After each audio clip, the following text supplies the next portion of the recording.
But I also think that Vandy would be pretty good even without 𝗎𝗑𝘂𝗲𝗀. Even if they had a middle of the road quarterback, they would still be good.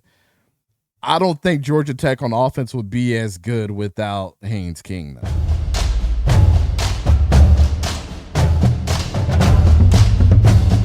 Let's get into the Haynes King talk, man. To me, Haynes King gets Tim Tebow 2.0. I know that's a hot take, but stay with me here.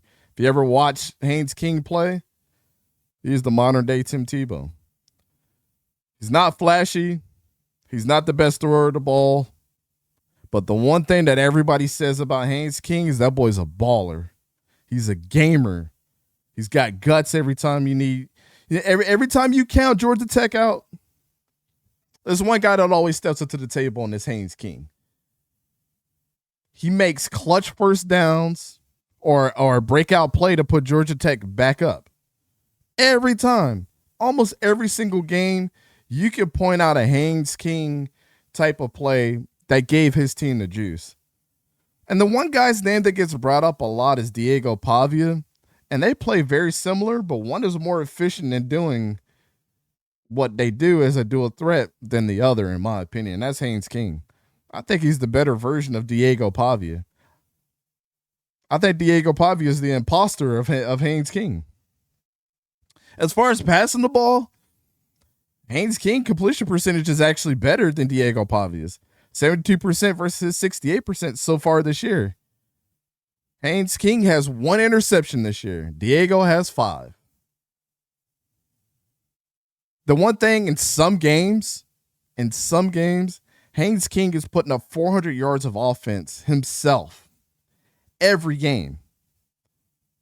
Well, in some of the games. But in the majority of the games, you can almost look at a stat line and say, yeah, Haynes King is going to put about 3 touchdowns and almost 400 yards on you every single time. You can almost account for that. The one thing that I see a problem with both of these guys and both of their teams, even though I love Justice Haynes, is it Justice Haynes? Why am I drawing a blank on his name? Justice Haynes, right? Jamal Haynes. Justice Haynes is the other one. Always get both of them confused. Too many Haynes at running back.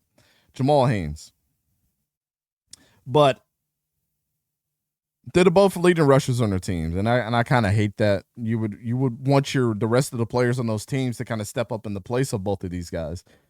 The difference here, to me, as far as you talk about both of the teams, taking them out of the conference and just looking at them and just breaking them apart. The difference here is Vandy's defense is significantly better. But I also think that Vandy would be pretty good even without 𝗎𝗂𝘂𝘂𝗀𝗀. Even if they had a middle of the road quarterback, they would still be good. I don't think Georgia Tech on offense would be as good without Haynes King, though. I think he's just another, the things that he brings in. And we can even go back. Let's give you a couple games, for example, just this year. August 29th, when they played Colorado, Haynes King rushed for a 45-yard touchdown with 1:07 left in the game. He faked the pitch, ran for the game-winning touchdown, selling the comeback victory. Y'all remember that? I think that was our first game of the season. When they played against Duke, October 18th, he had a 49-yard pass completion that helped set up a crucial score during their 27-18 win. He had a 32-yard run also in that game, an explosive run, and he accumulated 120 yards of rushing offense and a touchdown. Let's go to Clemson September 13th. He threw for a 42-yard pass, a deep completion, and he ran away from pressure and got a key first down. Let's go back to Syracuse. October 25th. Touchdown pass on the key drive. He completed a counter action play. A play action pass to Josh 𝗕𝘂𝘀𝘶𝗃, I believe his name is, for a touchdown after a defender committed to the run. Then you go back and watch Virginia Tech. Had a 26-yard run and a key score, and it put them up 35-20 for a victory at home.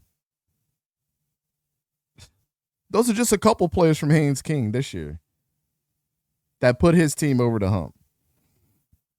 To me, the one thing about him, even though we talked about like the deficiency in his passing game is there, but his passing has obviously improved this year by a significant margin.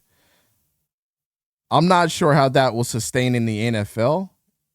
I'm not saying that he makes NFL caliber throws. He makes throws that are on the money in the realm of college football.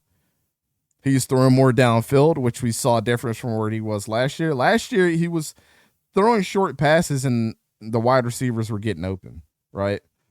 Eric Singleton and the guys, they made a lot of that stuff happen. And they were creating a ton of space for him. But to me, Haynes King should be in the Heisman conversation. And he just reminds me of so much of Tebow. It's insane. This is Georgia Tech is a team to watch out for. And it's hard to say, like, even when they lost a couple things, transfer portal to the draft, Brent Key and that team still finds a way to squeak it out. They go and get Eric Rivers from FIU, who y'all know I loved. I think he's such a beast. And keeping Jamal Haynes around. And they're back to the team that they were last year. And the offensive line play has been fantastic. Brent Key was a former offensive line for him back in the day. And obviously their offensive line play is really, really good too. So, yeah, Haynes King is Tim Tebow 2.0, in my opinion.